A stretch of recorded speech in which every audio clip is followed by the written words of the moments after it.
శ్రీకాకుళం జిల్లా మందస మండలం హరిపురం మెయిన్ రోడ్డులోని ఓ ఎలక్ట్రికల్ షాప్లో అగ్ని ప్రమాదం జరిగింది. స్థానిక సర్పంచ్ పురుషోత్తం యొక్క దుర్గా ఎలక్ట్రికల్ షాప్లో మంటలు చెలరేగాయి. విషయం తెలుసుకున్న ఫైర్ సిబ్బంది హుటాహుటిన ఘటనా స్థలానికి చేరుకుని మంటలు అదుపు చేశారు. ప్రమాదంలో దాదాపు 8 లక్షల రూపాయల ఆస్తి నష్టం జరిగినట్లు యజమాని తెలిపారు. కావాలని గిట్టని వారు పెట్రోల్ పోసి నిప్పు పెట్టారని పురుషోత్తం ఆరోపిస్తున్నారు. ఘటనపై పోలీసులు కేసు నమోదు చేసి దర్యాప్తు చేస్తున్నారు.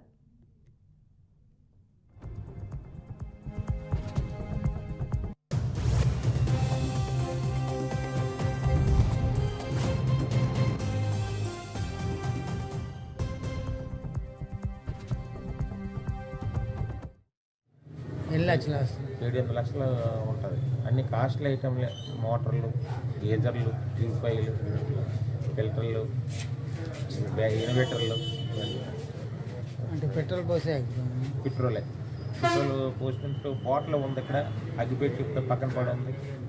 రాత్రి 1 గంట, రాత్రి 1 గంటన్నర ఈ టైంలో. ఎన్ని లక్షలు వస్తుంది? 7 లక్షలు ఉంటుంది. అన్ని కాస్ట్లీ ఐటమ్లే, మోటార్లు, గీజర్లు, ప్యూరిఫైర్లు, ఫిల్టర్లు, ఇన్వర్టర్లు.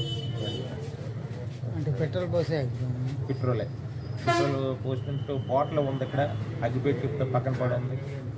రాత్రి 1 గంట, రాత్రి 1 గంటన్నర ఈ టైంలో.